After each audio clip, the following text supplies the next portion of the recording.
معزز ناظرین السلام علیکم۔ میں AQ چنگاری چینل کے اقامت دین کی طرف سے آپ کو خوش آمدید کہتا ہوں۔ لا الہ الا اللہ، نہیں کوئی عبادت کے لائق سوائے اللہ کے۔ ایاک نعبد، ہم عبادت صرف اور صرف تیری ہی کرتے ہیں۔ اس حقیقت کو مان لینے اور تسلیم کر لینے کے بعد ناظرین مجھے بتائیے کہ کیا ایسا شخص کامیاب اور سچا قرار دیا جا سکتا ہے جو اس کلمے کے اقرار کے بعد بھی کہ اللہ کے سوا میں کسی بھی اور کو عبادت کے لائق نہیں سمجھتا، وہ شخص اللہ کے سوا دوسروں کی عبادت بھی کرتا رہے، اسی حالت میں مرے اور انہی اعمال کے ساتھ روز محشر اللہ کے آگے جواب دہی کے لیے کھڑا ہو؟ آپ یہی کہیں گے نا کہ ہرگز نہیں، یہ شخص امتحان میں ناکام ہو گیا۔ وما خلقت الجن والانس الا لیعبدون، اللہ تعالیٰ کہتا ہے کہ اور میں نے جنوں اور انسانوں کو سوائے اس ایک مقصد کے کسی بھی اور مقصد کے تحت پیدا نہیں کیا کہ وہ عبادت صرف اور صرف میری ہی کریں، یعنی لا الہ الا اللہ پر کاربند رہیں۔ پھر وہی سوال کروں گا کہ کیا ایسا شخص کامیاب اور سچا قرار دیا جا سکتا ہے جو اپنے اس مقصد زندگی کو جان لینے کے بعد بھی اللہ کے ساتھ ہی دوسروں کی عبادت بھی کرتا رہے، اسی حالت میں مرے اور انہی اعمال کے ساتھ روز محشر اللہ کے آگے جواب دہی کے لیے کھڑا؟ مجھے یقین ہے کہ آپ پھر یہی کہیں گے کہ ہرگز نہیں۔ ایاک نعبد، ہر نماز کی ہر رکعت میں ہم قول دیتے ہیں کہ ہم صرف اور صرف تیری ہی عبادت کرتے ہیں۔ الغرض معزز ناظرین، اگر ہم اپنی اس زندگی کے واحد اور اکلوتے مقصد کو قرآن سے تلاش کریں، جس مقصد کے لیے ہمیں اس زمین میں پیدا کر کے بسایا گیا، تو مقصد ایک ہی دکھائی دیتا ہے کہ خود کو اللہ کے سوا ہر قسم کی دیگر عبادتوں سے بچانا۔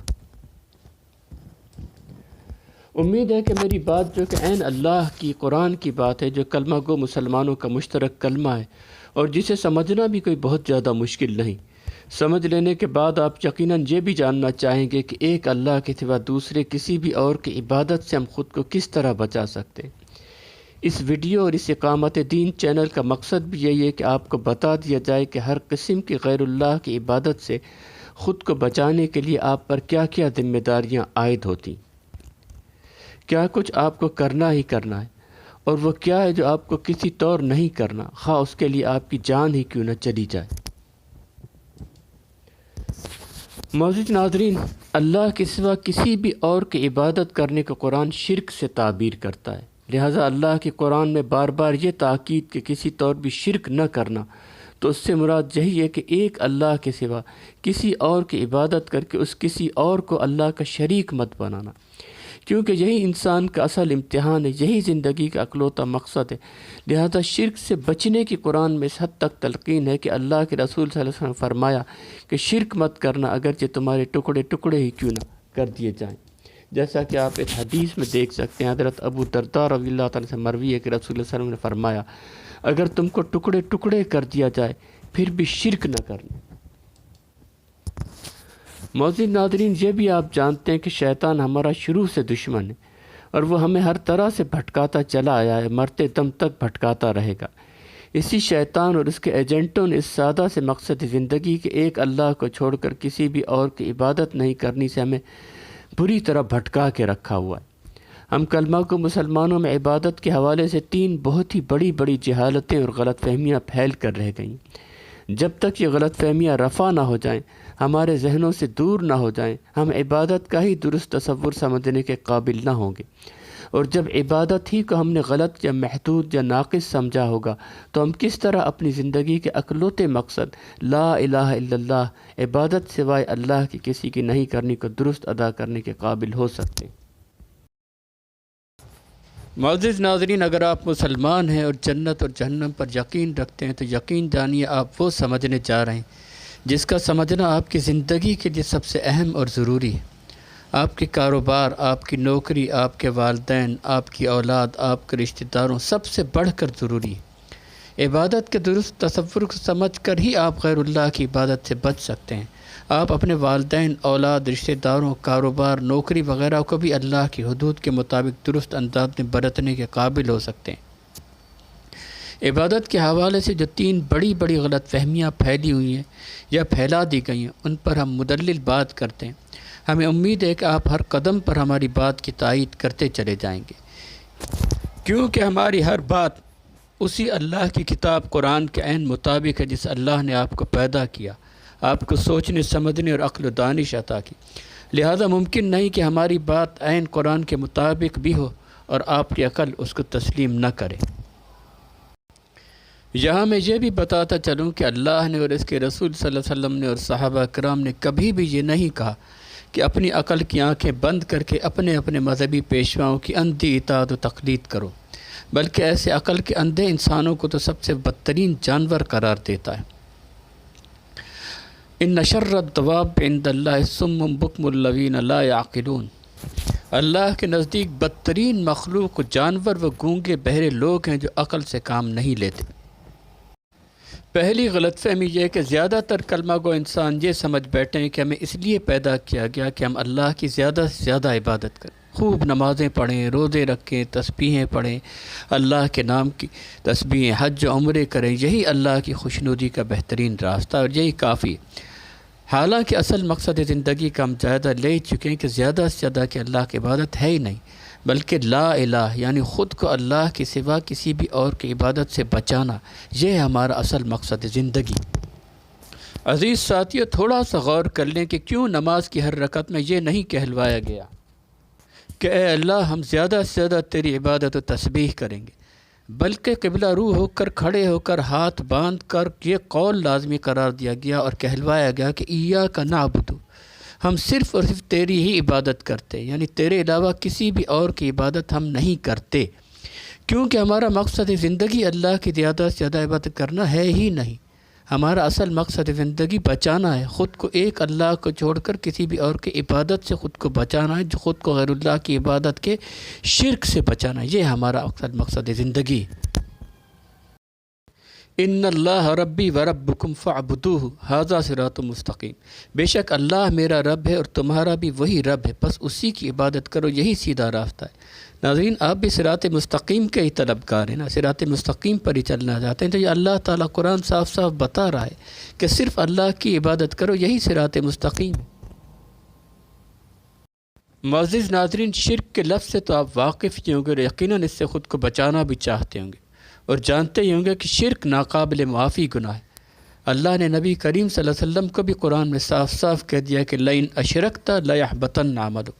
اے نبی صلی اللہ علیہ وسلم بفرض محال آپ نے بھی شرک کیا تو آپ کے سارے اعمال حبط اور ضائع کر دیے جائیں۔ اور شرک کے اللہ کے سوا کسی بھی اور کی عبادت کرنے کا نام، لا الہ کا عمل سے انکار کرنا،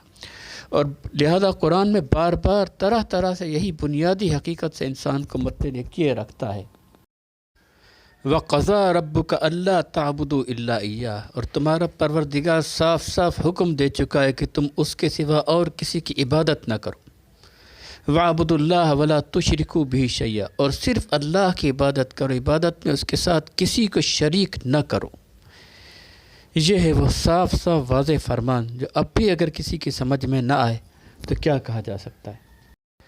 جبکہ جس بہت بڑی غلط فہمی میں آج کے کلمہ گو انسانوں کی بڑی اکثریت کو شیطان اور اس کے ایجنٹ مولویوں نے مبتلا کر کے رکھ دیا، وہ یہی ہے کہ ہماری زندگی کا مقصد اللہ کی زیادہ سے زیادہ عبادت ہے، زیادہ سے زیادہ نمازیں، روزے، دعائیں، تسبیحیں وغیرہ ہیں۔ اگر آپ بھی جنت میں جانے کی راہ اسی چیز کو سمجھ رہے ہیں تو آپ سے بھی فاش غلطی ہو رہی، کیونکہ یہ نقطہ بے انتہا اہمیت کا حامل ہے۔ اس لیے پھر سے دہرانا چاہوں گا کہ اللہ نے قطعاً انسان سے مطالبہ نہیں کیا کہ انسان زیادہ سے زیادہ اللہ کی عبادت کرے، بلکہ انسان سے اللہ کا اصل مطالبہ یہی ہے کہ لا الہ الا اللہ، نہیں کوئی عبادت کے لائق سوائے اللہ کے۔ انسان اللہ کے سوا کسی اور کی عبادت نہ کرے، کسی اور کو معبود نہ بنائے، شرک نہ کرے، لا الہ الا اللہ، نہیں کوئی معبود سوائے اللہ کے۔ بس اس زندگی میں ہماری ساری توجہ اور سارا فوکس اس جانب مرکوز ہونا چاہیے کہ کہیں سے بھی، کسی بھی گوشے سے، کسی بھی راستے سے کوئی اور معبود ہماری زندگی میں آ کر ہم سے اپنی عبادت نہ کرا جائے۔ زندگی کے ہر معاملے میں ہمارا رب صرف اور صرف اللہ ہی رہے۔ بس ہماری ہی نہیں بلکہ سارے انسانوں کی کامیابی کلیتاً اس بات پر منحصر ہے کہ ہم اللہ کو رب العالمین مان کر اس کے مطابق عملی برتاؤ کرتے ہیں یا نہیں۔ ہم صرف اور صرف اللہ کو ہی رب بناتے ہوئے صرف اس کی عبادت کرتے ہیں، یا عبادت میں اس کے ساتھ کسی کو شریک بھی ٹھہراتے ہیں۔ بس اپنا رب صرف اور صرف اللہ یعنی رب العالمین کو بنانا اور عبادت صرف اور صرف اللہ کی کرنا، یہ ہے ہمارے کرنے کا اصل کام اور ہماری زندگی کا مقصد۔ امید ہے پہلی غلط فہمی کو آپ نے اچھی طرح سمجھ لیا ہوگا کہ ہماری زندگی کا اصل مقصد اللہ کی زیادہ سے زیادہ عبادت نہیں، بلکہ خود کو شرک سے بچانا، یعنی اللہ کے سوا دوسروں کی عبادت سے بچانا۔ آئیے اب عبادت کے حوالے سے دوسری غلط فہمی کا جائزہ لیتے ہیں۔ دوسری غلط فہمی، بڑی تعداد پر مبنی کلمہ گرو لوگ سمجھتے ہیں کہ عبادت صرف دعا، پوجا، سجدوں، تسبیح، ذکر، دعا وغیرہ تک محدود ہے، جبکہ ہم انسانوں کے آپس کے تمام تر معاملات اور نوکریاں، کاروبار اور زندگی کے عام جملہ امور تو ایسی تمام تر عام سرگرمیوں کا عبادت سے کوئی تعلق نہیں۔ یہی بہت بڑی غلط فہمی، یہی شیطان کا بہت بڑا فریب ہے، یہ سراسر غلط ہے۔ اور اس غلط فہمی کا شکار صرف اور صرف وہی مسلمان ہو سکتے ہیں جنہوں نے قرآن سے رب اور عبادت اور شرک کو کبھی بھی نہ دیکھا ہو، نہ سمجھا ہو، بلکہ جس مولوی، جس جماعت، جس مولوی جن نظریات اس کو پیدائشی یا ویسے ملے ہوں، بس اس پہ غیر سنجیدگی سے ان کے پیچھے آنکھیں بند کر کے چلتا چلا جا رہا ہو۔ بات سمجھنے کے لیے بہت آسان ہے کہ ہمارا اصل امتحان یہی ہے کہ ایاک نعبد و ایاک نستعین، ہمیں صرف اللہ کو بناتے ہوئے عبادت بھی صرف اللہ کی کرنی اور استعانت بھی صرف اللہ سے ہی طلب کرنی ہے۔ ہمارا ہر شعوری عمل اب عبادت ہے۔ ہمیں جب اپنے ایک ایک ذرہ برابر عمل کا حساب اور جواب دینا ہے تو لازمی ہے کہ ہمارا ہر عمل اللہ کی مرضی ہدایت کے مطابق ہو، اور جو عمل بھی اللہ کے حکم، اللہ کی مرضی، اللہ کے حقوق کے مطابق ہو، بہرحال وہ عمل اللہ کی عبادت ہی ہے۔ حتیٰ کہ اگر ہم دل میں کچھ سوچتے بھی ہیں تو یہ بھی سوچنے کا عمل ہی ہے، اور ہمیں اس کا بھی حساب دینا ہوگا۔ قرآن کے بقول وَإِن تُبْدُوا مَا فِي أَنفُسِكُمْ أَوْ تُخْفُوهُ يُحَاسِبْكُمْ بِهِ اللَّهُ، خواہ تم کسی بات کو بیان کرو یا دل میں سوچو، اللہ سب کا حساب دینے والا ہے۔ بہرحال بنیادی طور سے ہم دو ہی قسم کے ممکنہ شعوری افعال سر انجام دے سکتے ہیں۔ پہلا ممکنہ شعوری فعل فوق الطبعی یا عالم امر کی کیفیت کے لحاظ سے ہوتا ہے، جس میں ایک فریق ہم ہوتے ہیں تو دوسرا فریق نہ دکھائی دینے والا اللہ ہوتا ہے۔ ہر وہ ارادی یا اختیاری عمل جس میں ہم کسی بھی طور ایک نظر نہ آنے والی ایک مافوق الفطرت قوت یا ایسے وجود سے مخاطب ہو جس کے بارے میں ہمیں یقین یا گمان ہو کہ وہ اس طبعی عالم سے بلند کسی عالم امر کی ہستی۔ دوسرا ممکنہ شعوری فعل ہمارے عام معاملات زندگی ہوتے ہیں، مکمل عالم خلق کی کیفیت کے لحاظ سے، یعنی ہر وہ شعوری اور اختیاری عمل جس پہ ہمارا واسطہ اسی عالم خلق کی کسی چیز سے پیش آ رہا ہو، جیسے ہمارے آپس کے معاملات اور لین دین، جیسے ہم ناپ تول یا محسوس کر سکتے ہو۔ پہلا ممکنہ شعوری عمل یا عبادت رب کی پہلی ممکنہ صورت وہ ہے جس میں ہم کسی اندیکھی مافوق الفطرت فوق الطبعی قوت سے یک طرفہ رابطے کی کوشش کرتے ہیں۔ یہ کوشش بعض مخصوص صورتوں کے لحاظ سے ہم کرتے ہیں، نماز پڑھنا بھی اسی میں شمار کیا جا سکتا ہے۔ مثال کے طور پر جب طبعی عالم کے ذرائع ہماری مشکل حل کرنے میں ہمارے کچھ کام نہ آ سکتے ہیں تو بے ساختہ ہم اس ہستی کو مدد کے لیے پکار بیٹھتے ہیں جو برزخ کی سرحد کے دوسری جانب جانی عالم امر سے ہماری مدد کر سکتی ہے۔ اگر ہم 35,000 فٹ کی بلندی پر طیارے میں سفر کر رہے ہیں اور طیارے میں اچانک جھٹکے لگنا شروع ہو جائیں تو بے ساختہ ہم اس طبعی عالم سے ماورا اپنے خدا کو پکارنا شروع کر دیتے۔ عیسائی عام طور سے کرائسٹ کو پکارتے ہیں، مسلمان زیادہ تر اللہ کو پکارتے ہیں۔ یہ عمل قرآن کی اصطلاح میں دعا یا استعانت طلبی کہلاتا ہے۔ ہم اگر کسی عام معاملے میں کسی سے پیر ہمارا زخمی ہوگا، کسی کے یار یہ پٹی باندھ دو، میری یہ مدد کر دو، پیسوں کی مدد کر دو، یہ استعانت طلبی نہیں ہے، اس لیے کہ ہم عام طبعی ذرائع سے مانگ رہے ہیں۔ استعانت طلبی وہی فوق الطبعی ذرائع سے، جب طیارہ ہل رہا ہو 35,000 فٹ کی بلندی پر تو ہم پائلٹ سے یا ہوسٹس سے کوئی مدد نہیں طلب کریں گے، ہم صرف اللہ سے ہی وہاں مدد کر سکتے ہیں، اور یہ استعانت طلبی بہرحال صرف اور صرف اللہ سے کی جا سکتی ہے، اور کسی سے کری تو شرک ہو جاتا ہے۔ سورہ فاتحہ میں ہم صاف صاف کہتے ہیں کہ ایاک نستعین، ہم صرف اور صرف تجھ سے استعانت طلب کرتے ہیں۔ مراد یہی ہوتی ہے کہ فوق الطبعی عالم امر کے لحاظ سے ہم صرف اور صرف اللہ سے رابطہ کر کے اس سے مدد حاصل کرنی چاہیے، باقی سب غلط ہے، شرک۔ اسی طرح اگر ہم نے کوئی دعا مانگی اور وہ قبول ہو گئی تو ایک شکر و خوشی کا جذبہ بھی ہمیں اس ہستی کا شکر ادا کرنے کی جانب ترغیب دیتا ہے۔ اکثر اوقات ہم اس ہستی سے رو کر اپنے بچے کی زندگی کی بھیک مانگ رہے ہوتے ہیں۔ ان کے علاوہ ہمیں جو بھی پیدائشی مذہبی عقائد ملتے ہیں ان میں ہمیں اس ہستی کی پوجا اور پرستش کے طریقے بھی ملتے ہیں۔ ایک مسلمان اللہ کو پکارے یا داتا کو، غوث کو، خواجہ کو، علی رضی اللہ تعالیٰ عنہ کو، محمد صلی اللہ علیہ وسلم کو، حسین رضی اللہ تعالیٰ عنہ کو، یا ہندو بھگوان کو، گنیش یا کسی بھی دیوتا کو یا بت کو پکارتا ہے، اس بات سے قطع نظر کہ کیا صحیح ہے کیا غلط، اس سے مدد کی درخواست کرتا ہے، تو یہ معاملات اس قسم کی ہے، یہ طے شدہ ہے کہ اسے عام طبعی معاملے سے ہٹ کر اور بڑھ کر ایک فوق الطبعی معاملہ سمجھ کر ہی ایسا کرتا ہے۔ مختصر الفاظ میں دعا، پوجا، پرستش جیسے افعال وہ افعال ہوتے ہیں جن میں ہم یک طرفہ طور سے اپنے خدا سے رابطے کی کوشش کرتے ہیں، کیونکہ ایسے سارے افعال کے بارے میں کلمہ گو لوگوں میں تقریباً اتفاق ہی پایا جاتا ہے کہ جو معاملہ بھی ہم اللہ کے ساتھ دعا، پوجا، پرستش وغیرہ کی صورت میں انجام دینے کی کوشش کرتے ہیں، یہ عبادت کے ہی زمرے میں آتا ہے۔ اس لیے جو غلط فہمی پھیلی ہوئی ہے وہ عام طبعی معاملات میں عبادت کے تعلق کے حوالے سے۔ دوسرا ممکنہ شعوری عمل یا عبادت وہ ہے جب ہم ہمارے عالم خلق کی کیفیت کے مطابق کوئی بھی شعوری عمل کرتے ہیں، جیسے ہمارا سوچنا، کھانا پینا، سونا، اٹھنا بیٹھنا، ایک دوسرے سے بات چیت و دیگر معاملات وغیرہ۔ دوسری غلط فہمی ان معاملات میں پھیلی ہوئی ہے کہ عام معاملات کبھی بھی عبادت ہو ہی نہیں سکتے، یہ عبادت نہیں ہے۔ ایسے معاملات وغیرہ جن کا کم و بیش تمام تعلق خود ہمارے 6 فٹ کے وجود تک محدود ہوتا ہے، یا پھر ہم اپنے جیسے انسانوں کے ساتھ لین دین، بات چیت یا کسی بھی قسم کے معاملات کرتے ہیں، یا پھر حیوانات و نباتات کے ساتھ کسی بھی قسم کا شعوری عمل کرتے ہیں، تو اس قسم کے سارے شعوری افعال میں ہم ایک ایسا دو طرفہ معاملہ کرتے ہیں جس میں دوسرا فریق بھی ہمارے مشاہدے میں رہتا ہے، اور کیونکہ دوسرا فریق اللہ یا کوئی مافوق الفطرت ہستی نہیں ہوتی، تو زیادہ تر لوگ یہی سمجھتے ہیں کہ ایسے سارے اعمال عبادت نہیں بلکہ عام انسانی معاملات وغیرہ ہی قرار دیے جا سکتے ہیں۔ زیادہ تر مولوی بھی یہی افہیم اور یہی درس دیتے ہیں کہ عبادات الگ چیز ہیں اور معاملات الگ چیز، اور یہی وہ غلط فہمی ہے جو ہمیں خاموشی سے غیر اللہ کی عبادت کا مجرم بنا کر ہمیں ہمارے مقصد زندگی ہی میں فیل کر کے رکھ دیتی ہے۔ اگر ہم عام معاملات کے کسی بھی فعل میں اللہ کی ہدایت کو سب سے پہلے ملحوظ خاطر رکھتے ہیں، اللہ کے حدود کا، اللہ کے امر و نہی کا خیال رکھتے ہوئے چلتے ہیں، تو ایسا ہر عمل بھی اللہ کی عبادت ہی ہے، کیونکہ ہم جس کے حکم، جس کے قانون، جس کی ہدایت، جس کی حدود، جس کے اصول کو ترجیح دیتے اور مد نظر رکھتے ہوئے عمل کرتے ہیں وہ ہستی رب العالمین کی ہے، اس لیے ہمارا رب اللہ ہوتا ہے اور عمل اللہ کی عبادت۔ اگر ہم یہ طے کر چکتے ہیں کہ میں اپنے اختیار سے جو بھی کام کروں گا وہ اللہ کے حدود و احکام کے مطابق ہی کروں گا، تو خواہ ہمارا کھانا و پینا، جاگنا، سونا، یہاں تک کہ سوچنا، یہ سب اعمال اللہ کی ہی عبادت ہوں گے۔ جس طرح پہلی بڑی غلط فہمی کا ہم جائزہ لے چکے ہیں کہ ہماری زندگی کا اصل مقصد اللہ کی زیادہ سے زیادہ عبادت نہیں بلکہ سوائے اللہ کے کسی بھی اور کی عبادت سے خود کو بچانا ہے، اسی طرح یہ دوسری بڑی غلط فہمی ہے جس نے صدیوں سے کلمہ گو انسانوں کی بڑی اکثریت کو گمراہ کیے رکھا ہے کہ عبادت صرف فوق الطبعی معاملات یعنی دعا، پوجا، سجدوں اور پرستش تک ہی محدود ہے،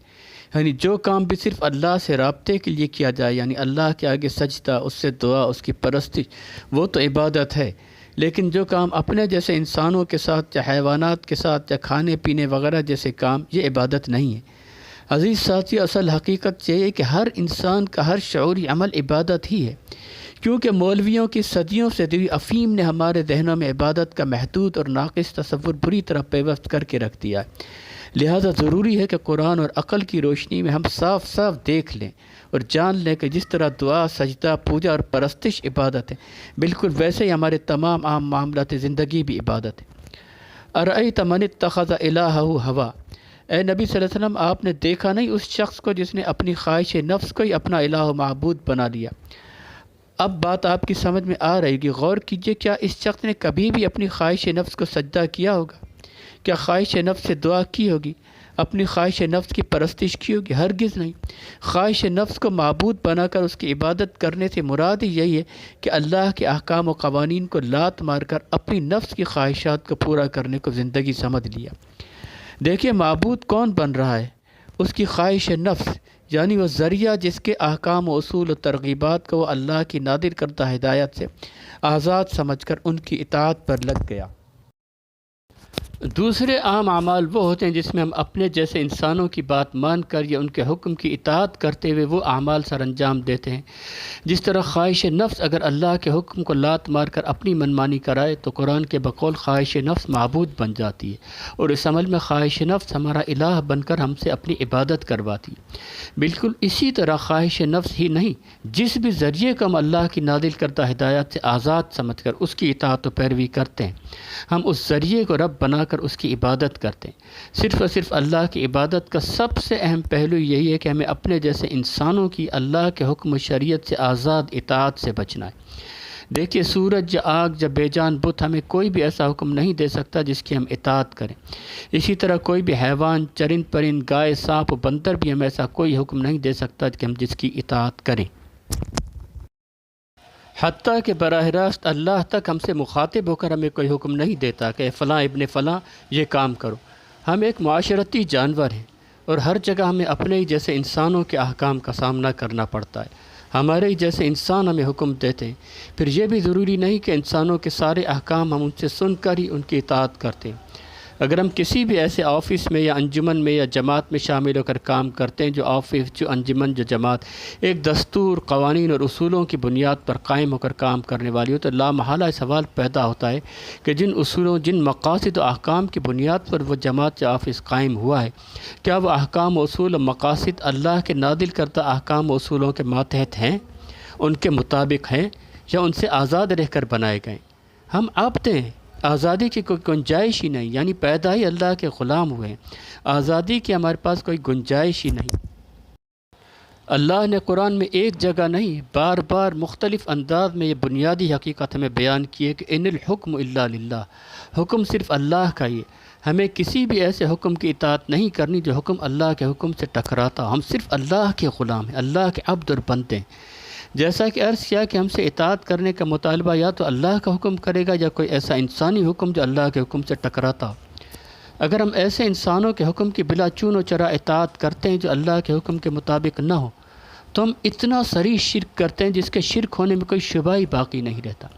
اللہ صاف صاف کہتا ہے کہ اللہ کی نازل کردہ ہدایات کے خلاف احکام دیتے انسانوں کی تم نے اطاعت کی تو پھر تم پکے مشرک ہو۔ اتنا صریح فتویٰ بت پرستی پر بھی اللہ نہیں دیتا۔ اللہ کے الفاظ کے مطابق وَإِنْ أَطَعْتُمُوهُمْ، اگر تم نے ان کی اطاعت کی، إِنَّكُمْ لَمُشْرِكُونَ، تو پھر تم پکے مشرک ہو، تمہاری مشرک ہونے کے اندر کوئی شبہ ہی نہیں۔ اب یہاں جو قصور اور جو غلطی انسان کو پکا مشرک بنا رہی ہے وہ واضح طور سے اپنے جیسے انسانوں کے حکم کی اطاعت ہے۔ ہم ان انسانوں کو نہ تو خدا یا رب یا الہ سمجھ رہے ہیں، نہ انہیں سجدہ کر رہے ہیں، نہ ہی انہیں فوق الطبعی اسباب پر فرما روائی کا اہل سمجھتے ہوئے ان سے کچھ طلب کر رہے ہیں، لیکن پھر بھی اللہ ہمارے صریح مشرک ہونے کا فتویٰ اس بنیاد پر دے رہا ہے کہ جب انہوں نے تمہارے عام معاملات میں اللہ کے نازل کردہ احکام و شریعت سے ٹکراتے احکام تمہیں دیے تو تم نے ان کی اطاعت کیسے کی؟ اس اطاعت سے تم پکے مشرک بن گئے۔ اللہ کسی انسان کو اختیار ہی نہیں دیتا کہ اللہ کی نازل کردہ ہدایات و احکام کو نظر انداز کر کے اپنے احکام و قوانین بنا کر ان کے مطابق حکومت و فیصلے کریں۔ اللہ ایسے سارے انسانوں کو کافر و ظالم و فاسق قرار دیتا ہے جو اللہ کے نازل کردہ احکام کے مطابق حکومت و فیصلے نہ کریں۔ ان الحکم الا للہ، حکم صرف اللہ کا ہے، خبردار مخلوق بھی اسی کی ہے اور حکم بھی اسی کا ہے، اور جو لوگ اللہ کے نازل کیے ہوئے احکام کے مطابق فیصلہ نہ کریں وہی کافر ہیں۔ جو لوگ اللہ کے نازل کرتے احکام کے مطابق فیصلہ کریں وہی فاسق ہیں، وہی ظالم ہیں۔ سورہ مائدہ میں 3 فتوے اللہ نے دیے ہوئے ہیں جیسا کہ آپ دیکھ سکتے ہیں۔ وَمَن لَّمْ يَحْكُم بِمَا أَنزَلَ اللَّهُ فَأُولَٰئِكَ هُمُ الْكَافِرُونَ وَمَن لَّمْ يَحْكُم بِمَا أَنزَلَ اللَّهُ فَأُولَٰئِكَ هُمُ الظَّالِمُونَ وَمَن لَّمْ يَحْكُم بِمَا أَنزَلَ اللَّهُ فَأُولَٰئِكَ هُمُ الْفَاسِقُونَ، جو اللہ کی نازل کردہ ہدایات کو پتہ پشت ڈال کر اپنے من مانے قوانین کے پر حکومت کریں، لوگوں کے پر اپنا حکم چلائیں، لوگوں کے پر اپنا دین مسلط کریں، وہی طاغوت ہوتے ہیں، وہی کافر ہیں، وہی ظالم ہے، وہی فاسق ہے۔ یہی فساد کی، شرک کی، ہر چیز کی جڑ ہے۔ ظلم کا پورا نظام یہاں سے جنم لیتا ہے۔ وہ حکمران جو اللہ کے بندوں پر اپنی مطلق العنان حکمرانی قائم کرے، جس میں اللہ کی نازل کردہ شریعت کو بالائے طاق رکھا گیا، اللہ اس حکمران کو طاغوت قرار دیتا ہے۔ اور اگر آپ اس طاغوت کی حکومت والے علاقے، ریاست یا ملک میں رہتے ہیں تو آپ کے ایمان کا اولین تقاضا یہ بنتا ہے کہ اس طاغوت کا انکار کریں، اس کی حکومت یا اس کے دین کو مغلوب کر کے اس کے اللہ کے نازل کردہ احکام پر مبنی دین کو قائم، غالب اور نافذ کرنے کے لیے اپنا تن من دھن سب لگا دیں۔ اگر کوئی راستہ نظر نہ آئے تو طاغوت کے علاقے سے ہجرت کر کے ہی خود کو طاغوت کی عبادت سے بچائیں، کیونکہ آپ کی زندگی کا مقصد ہی صرف ایک ہے کہ خود کو ہر قسم کی غیر اللہ کی عبادت سے بچانا۔ ایسی صورتوں کے لیے اللہ صاف تلقین کرتا ہے، یا عبادی الذین آمنوا ان ارضی واسعہ فایای فاعبدون، اے میرے ایمان والے بندو، میری زمین بہت کشادہ ہے، وسیع ہے، سو تم عبادت میری ہی کرو، اس عبادت پر سمجھوتا مت کرو۔ کیا مطلب ہوا؟ یعنی اگر کوئی طاغوتی نظام، سیاسی نظام ایسا آپ کے پر مسلط ہے جو اللہ کے دین و احکام پر مبنی نہیں ہے، تو آپ کو اپنی اطاعت اور عبادت پر مجبور کر رہا ہے، تو آپ وہاں سے ہجرت کر جائیں، جہاں آپ کے پر ہجرت فرض ہے۔ اصحاب کہف نے یہی کیا تھا۔ بس ہمارے عام طبعی معاملات میں بھی ہم آزاد نہیں ہیں، ہم عبد ہی پیدا ہوئے ہیں۔ ہمیں انفرادی اور شخصی حیثیت سے جس طرح سوچنا، کھانا پینا، چلنا پھرنا وغیرہ بھی جہاں اللہ کے حدود و احکام کا عبد و پابند رہ کر کرنا ہے، بالکل اسی طرح تمام تر اجتماعی معاملات زندگی میں بھی اللہ نے اپنی شریعت، اپنے احکام اور قوانین ہر دور میں انسان کو پیغمبروں کے ذریعے عطا کیے اور تاکید کیے کہ پورے کا پورا نظام زندگی، نظام حکومت تمہیں میری نازل کردہ شریعت کے مطابق قائم کرنا ہوگا۔ میں نے اپنی شریعت اور احکام تلاوت کے لیے، حفظ کرنے کے لیے، ثواب کے لیے نہیں نازل کر، بلکہ قائم اور نافذ ہونے کے لیے کریں۔ اللہ نے اسی مقصد کے تحت سارے انبیاء بھیجے کہ نظام حکومت اللہ کی نازل کردہ ہدایات و احکام کے مطابق قائم کریں۔ سورہ شورى میں ہے کہ شرع لکم من الدین ما وصى به نوحا والذی اوحینا الیک وما وصینا به ابراہیم وموسیٰ وعیسیٰ ان اقیموا الدین ولا تتفرقوا فیہ کبر علی المشرکین ما تدعوہم۔ اس نے تمہارے لیے دین کا وہی راستہ مقرر فرمایا جس کی اس نے نوح کو تاکید فرمائی، اور جس کی ہم نے تمہاری طرف وہی بھیجی، اور جس کی ہم نے ابراہیم اور موسیٰ اور عیسیٰ کو تاکید فرمائی کہ دین کو قائم کرو اور قائم رکھو، اس میں منتشر نہ ہو جاؤ۔ مشرکوں پر یہ دین بہت بھاری ہے جس کی طرف تم بلاتے ہو کہ صرف میرے احکام کے پر پورا نظام حکومت قائم ہو۔ ہم جس ملک یا ریاست میں رہتے ہیں، ہمارے پر سب سے بڑا فرض ہی یہ اجتماعی فریضہ ہے کہ اللہ کا دین مغلوب ہو، اللہ کی شریعت ساقط ہو، تو تن من دھن سے اس باطل نظام حکومت کے خلاف جد و جہد کی جائے۔ یہ جو کچھ میں عرض کر رہا ہوں یہ میری اپنی نرالی سوچ نہیں ہے، اسی حقیقت کو ڈاکٹر اسرار احمد صاحب نے بھی اور اللہ کے ہر مجاہد بندوں نے ہر دور میں یہی کہا ہے۔ ڈاکٹر اسرار احمد صاحب نے اپنی پوری زندگی کے مطالعے کے نچوڑ کے طور پر پیش کیا ہے۔ ہم نے عبادت کے حوالے سے 3 بڑی غلط فہمیوں کی بات کی تھی، اب ہم خود بخود اس تیسری غلط فہمی تک پہنچ چکے ہیں۔ تیسری غلط فہمی، جی ہاں، تیسری بڑی غلط فہمی ہمیں یہ پیدا ہو گئی ہے کہ اگر ہم خود نیک 6 فٹے مسلمان بن جائیں اور سارے رشتہ داروں وغیرہ کے حقوق کا خیال رکھیں، نماز، روزے، حج وغیرہ انجام دیتے رہیں تو ہماری جنت پکی۔ ہمیں کسی نظام، حکومت و سیاست کے چکر میں پڑنے کی کوئی ضرورت ہی نہیں ہے۔ تسبیح کے پر لا الہ الا اللہ پڑھتے جاؤ اور جنت کمائے جاؤ۔ در حقیقت یہ وہ سب سے بڑی زہریلی افیم ہے جس نے اربوں مسلمانوں کو شراب، سود، فحاشی کے عالمی نظام میں اور اپنے اپنے ملک اور ریاست کے نظام میں اسی اللہ کا باغی نظام کا بے ضرر کر پردہ بنا کر رکھ دیا ہے، اور اس سے بھی بڑھ کر یہ کہ مشرکانہ اور طاغوتی نظام کی اطاعت کرتے ہوئے مزے سے جینا سکھا دیا، جو صریح شرک ہے، اللہ کو چھوڑ کر اپنے جیسے انسانوں کی عبادت ہے، لا الہ الا اللہ کا زندگی کے اصل اور اکلوتے مقصد کا اپنے عمل سے انکار ہے۔ آپ نے اگر قرآن کا سرسری سا بھی مطالعہ کیا ہو تو قرآن جہاد و قتال کی تفسیر و ترغیب سے بھرا ہوا دکھا ہے۔ کس لیے ہوتا ہے جہاد و قتال؟ مجتمع ہو کر طاغوت کی حکومت کا انکار کر کے اللہ کے دین کا قائم کرنے کی کوشش۔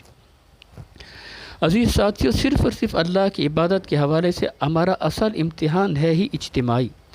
ہمیں ہر قسم کے غیر اللہ کی عبادت سے بچنا ہی بچنا ہے، صرف انفرادی شخصی لحاظ سے ہی نہیں بلکہ اجتماعی طور سے بھی غیر اللہ کی عبادت سے بچنا ہی ہے۔ ہم مجموعی طور سے اپنے پر کون سے احکام قائم و نافذ کرتے ہیں اور کن احکام و دین کی اطاعت کرتے ہیں؟ یہ جو اللہ نے نبی پر نبی بھیجا ہے، اللہ کے باغی دین میں مزے سے نوکریاں اور کاروبار کر کے نیک 6 فٹے مسلمان بنانے کا درس دینے کے لیے نہیں بھیجا۔ وَلَقَدْ بَعَثْنَا فِي كُلِّ أُمَّةٍ رَسُولًا أَنِ اعْبُدُوا اللَّهَ وَاجْتَنِبُوا الطَّاغُوتَ، اور ہم نے ہر امت کے اندر رسول اس لیے بھیجا کہ صرف اللہ کی عبادت اور طاغوت کی عبادت سے اجتناب ہو۔ ہر نبی کا مقصد بعثت اللہ کے احکام و دین و شریعت کو قائم اور نافذ کرنے کی کوشش کرنا رہا۔ اللہ کے دین کو قائم کرنے کی کوشش جسے قرآن جہاد سے تعبیر کرتا ہے، ہمارے اوپر سب سے بڑا فرض ہے، نماز اور روزے سے بھی بڑھ کے فرض ہے، کیونکہ ایک باغی نظام حکومت میں اگر صرف اور صرف اللہ کی عبادت کے اصل مقصد زندگی کا ہدف حاصل کرنا ہے تو اس کا راستہ ہی صرف اور صرف جہاد ہے، اور کوئی راستہ نہیں۔ اگر جہاد ہے تو ایمان ہے، ایمان ہے تو جنت ہے، اگر جہاد نہیں تو ایمان نہیں، اور ایمان نہیں تو آگ فرض ہے۔ اگر ہم اللہ کی ساقط شریعت میں مغلوب دین میں خوب نمازیں پڑھ رہے ہیں، تسبیحیں پڑھ رہے ہیں، روزے رکھ رہے ہیں، والدین کی خدمت کر رہے ہیں، حج اور عمرے کر رہے ہیں، لیکن اللہ کے دین کو قائم کرنے کے لیے مجتمع ہو کر کوئی کوشش جہاد نہیں کر رہے، تو ہماری ساری نمازیں، تسبیحیں، روزے، حج، عمرے، والدین کی خدمتیں ہمارے منہ پر دے ماری جائیں گی، اور ہمیں جہنم رسید کر دیا جائے گا، کیونکہ ہم انفرادی طور سے کتنے ہی نیک کیوں نہ رہے ہوں، اجتماعی طور سے دین غیر اللہ کی اطاعت کرتے رہے، طاغوت کی عبادت کرتے رہے، اور اللہ کے سوا کسی بھی اور کی عبادت سے ہمیں خود کو بچانا ہی بچانا تھا۔ جو ہم نے قرآن کھول کر سمجھنے کی نہ تو کوشش کی، نہ سمجھانے والوں کی بات کا کوئی نوٹس لیا، نہ ہی سب سے بڑا لازمی فرض جہاد ادا کرنے کی یا اس کو سمجھنے کی کوشش کی، بلکہ جو اللہ کے بندے کوشش اللہ کے دین کو قائم غالب کرنے کی کر رہے تھے، ان کو ہی فسادی اور جہادی قرار دیا، اور اس چیز سے اصل فرد سے دامن چھڑائے رکھا۔ جہاد آپ کے ایمان کی کسوٹی ہے کہ آپ واقعی صرف اللہ کو اپنا حاکم، اپنا رب، اپنا بادشاہ، اپنا الہ تسلیم کرتے ہیں یا نہیں۔ قل اعوذ برب الناس، ملک الناس، الہ الناس، لوگوں کا رب بھی وہی ہے، ملک الناس، بادشاہ بھی وہی، الہ بھی وہی ہے، تو کیسے لوگوں کو آزادی مل سکتی ہے کہ اس کے حکم کے خلاف چلیں، یا نہیں اپنے جیسے انسانوں کے قوانین و احکام کی بے چونچرا اطاعت پر راضی اور مطمئن ہو جاتے ہیں۔ اس طرح ناظرین، اگر ہماری اب تک کی گفتگو کو مد نظر رکھتے ہوئے دیکھا جائے تو دو ہی بنیادی قسم کے موقف، اور پھر انہی موقف کے لحاظ سے مذہبی شخصیات، علماء اور جماعتیں ہم اپنے اطراف صاف محسوس کر سکتے ہیں۔ پہلی قسم کی جماعتیں اور شخصیتیں وہ ہیں جو اللہ کے دین کو قائم اور غالب کرنے کے لیے، اللہ کی کتاب و شریعت کو نافذ کرنے کے لیے بالکل سنجیدہ نہیں، اللہ کی کتاب اور شریعت کو نافذ کرنے کے لیے دین باطل سے مجتمع ہو کر ایک مقابلے کی ضرورت محسوس نہیں کرتے، جبکہ دوسری قسم کی جماعتیں اور شخصیتیں اسی مقابلے کو جہاد سے تعبیر کر کے اسے اپنے ایمان کا لازمی عملی تقاضا قرار دے کر اسی میں لگ جاتی، جہاد کو سب سے بڑا لازمی فرض اور سچے ایمان کی کسوٹی قرار دیتی۔ اللہ نے چاہا تو ہمارے چینل کی اگلی ویڈیوز میں ہم آپ کی اس رہنمائی کی بھی کوشش کریں گے کہ کون سی جماعتیں حق پر ہیں، اور کون کون سے علماء اور مذہبی شخصیات علماء حق ہیں، اور کون کون سے علماء سوء اور منافق۔ معزز ناظرین، جہیں ہم اس ویڈیو کا اختتام کرنا چاہیں گے، لیکن کیونکہ ہم نے بہت ہی اہم نتائج اخذ کیے ہیں، لہذا ایک خلاصے کے طور پر اپنی بحث کے نتائج کو سامنے رکھ لیتے ہیں۔ ہماری زندگی ایک امتحان ہے، ہمیں یہاں سے کامیاب ہو کر جنت کی زندگی حاصل کرنا ہے اور جہنم کی آگ سے خود کو بچانا ہے۔ ہمارا امتحان یہ ہے کہ ہمیں اس زندگی کے کسی بھی معاملے، خواہ انفرادی ہو یا اجتماعی، اس میں عبادت صرف اور صرف اللہ کی ہی کرنی ہے۔ لا الہ الا اللہ، نہیں کوئی عبادت کے لائق سوائے اللہ کی۔ اس کے لیے ہم ہر نماز کی رکعت میں اللہ کو ہاتھ باندھ کر قبلہ رو ہو کر قول دیتے ہیں کہ ایاک نعبد، ہم صرف اور صرف تیری عبادت کریں گے۔ تاہم شیطان جو ہمارا شروع سے دشمن ہے، اسی نے ہمیں تین قسم کے مغالطوں میں ڈال کر ہمیں ہمارے اصل مقصد زندگی یعنی کسی اور کی عبادت نہیں، لا الہ سوائے ایک اللہ کے، الا اللہ سے بھٹکا کر ہمیں غیر اللہ کی کئی عبادتوں میں پھنسا کر رکھ دیا ہے۔ پہلا مغالطہ یہ کہ ہماری زندگی کا مقصد اللہ کی زیادہ سے زیادہ عبادت کرنا ہے، نہ کہ صرف اور صرف اللہ کی عبادت کرنا۔ دوسرا مغالطہ یہ کہ ہم نے اس اصل عبادت کو ہی گم کر دیا جس عبادت کا امتحان ہم سے مقصود ہے۔ ہم نے صرف دعا، پوجا، تسبیح، پرستش، نماز، سجدوں جیسے چند افعال کو عبادت سمجھ لیا، اور اپنی ساری زندگی کے معاملات اور لین دین، اور سب سے بڑھ کر اپنے اوپر قائم اور نافذ نظام حکومت یعنی دین کو عبادت سے الگ معاملات سمجھ لیا۔ ہم یہ سمجھنے سے ہی قاصر رہ گئے کہ ہمارا ہر شعوری عمل ایک عبادت ہی ہوتا ہے جس کا کوئی نہ کوئی معبود ضرور ہوتا ہے۔ تیسرا مغالطہ یہ کہ ہم نے عبادت کو صرف انفرادی اور شخصی معاملہ سمجھ لیا، جبکہ ہمارا اصل امتحان ہے اجتماعی کہ کس نظام حکومت و دین کے ماتحت ہم زندگی گزارتے ہیں۔ اگر اللہ کا دین قائم ہے تو اس کی اطاعت اور اس کا تحفظ ہم پر فرض ہے، اور اگر اللہ کا دین مغلوب ہے اور طاغوت کا دین مسلط ہے تو طاغوت کے دین کو مغلوب کر کے اللہ کے دین کو قائم غالب اور حکمران بنانے کے لیے، اللہ کی شریعت کو نافذ کرنے کے لیے اپنا تن من دھن لگا دینا، یہ عمل جہاد کا عمل ہے۔ یہی سب سے بڑا فرض ہے جو ہم پر عائد ہوتا ہے۔ اگر جہاد ہے تو ایمان ہے، ایمان ہے تو جنت، اور اگر جہاد نہیں تو ایمان نہیں، اور ایمان نہیں تو صرف جہنم کی آگ فرد ہے اور کچھ نہیں۔ اگر ہم اللہ کی ساقط شریعت میں مغلوب دین میں خوب نمازیں پڑھ رہے ہیں، تسبیحیں پڑھ رہے ہیں، روزے رکھ رہے ہیں، والدین کی خدمت کر رہے ہیں، حج اور عمرے کر رہے ہیں، لیکن اللہ کے دین کو قائم کرنے کے لیے مجتمع ہو کر کوئی کوشش جہاد نہیں کر رہے، تو ہماری ساری نمازیں، تسبیحیں، روزے، حج، عمرے، والدین کی خدمتیں ہمارے منہ پر دے ماری جائیں گی اور ہمیں جہنم رسید کر دیا جائے گا، کیونکہ ہم انفرادی طور سے کتنے ہی نیک کیوں نہ رہیں، اجتماعی طور سے دین غیر اللہ کی اطاعت کرتے رہے۔ ہمارا اصل امتحان تھا اجتماعی، ہم طاغوت کی عبادت کرتے رہے اور اللہ کے سوا کسی بھی اور کی عبادت سے ہمیں خود کو بچانا ہی بچانا تھا۔ جو ہم نے قرآن کھول کر سمجھنے کی نہ تو کوشش کی، نہ سمجھانے والوں کی بات کا نوٹس لیا، اور نہ ہی سب سے بڑا لازمی فرض جہاد ادا کرنے کی ہی کوشش کی۔ معزز ناظرین، اگر بات آپ کی سمجھ میں آ جاتی ہے تو ہماری آپ سے التجا ہے کہ اولاً خدا را اپنی باقی مادہ زندگی کے لیے عہد کر لیں کہ اب اللہ کی عبادت میں مزید سمجھوتا نہیں کریں گے، بلکہ صرف اور صرف اللہ کی عبادت کے سارے لازمی عملی تقاضے، خاص طور سے سب سے بڑا لازمی فرض جہاد ضرور کرتے رہیں گے، کیونکہ جہاد کا عمل ایک اجتماعی عمل ہے۔ ایک جماعت کی شکل میں مجتمع ہو کر ہی ہم اللہ کے مغلوب دین کو قائم کرنے کی کوشش کر سکتے ہیں، طاغوت کا انکار کر سکتے ہیں۔ ہمارے چینل سے وابستہ رہیے، ہم انشاءاللہ آپ کی اس سمت میں بھی رہنمائی کرتے رہیں گے کہ کون کون سی جماعتیں ایسی ہیں جو واقعی جہاد کا حق ادا کر رہی ہیں، اور کون کون سی جماعتیں اور شخصیتیں خود بھی بھٹک رہی ہیں اور اللہ کے بندوں کو بھی اپنے ساتھ ملا کر اللہ کی راہ سے بھٹکا رہی ہیں۔ اسی طرح اگلی ویڈیوز میں ہم انشاءاللہ مشہور مذہبی و سیاسی شخصیات جیسے مولانا طارق جمیل، جاوید احمد غامدی، مولانا فضل الرحمن، عمران خان، الطاف حسین، طاہر القادری، الیاس قادری، ڈاکٹر اسرار احمد، ڈاکٹر ذاکر نائک، سراج الحق صاحب وغیرہ کے بارے میں بھی اصل حقیقت سے آپ کو انشاءاللہ مطلع کرنے کی کوشش کرتے رہیں گے۔ آخر میں اللہ سے دعا کرتے ہیں کہ اللہم ارنا الحق حقا وارزقنا اتباعہ وارنا الباطل باطلا وارزقنا اجتنابہ۔ اے اللہ، ہمیں جو اصل حق ہے اسی حق کے مطابق ہی دکھا اور اس کے اتباع کی توفیق عطا فرما، اور جو باطل ہے، فریب ہے، دھوکہ ہے، اسے باطل کے طور پر ہی دکھا اور اس سے اجتناب کی توفیق عطا فرما۔ آمین یا رب العالمین۔ وما علینا الا البلاغ المبین۔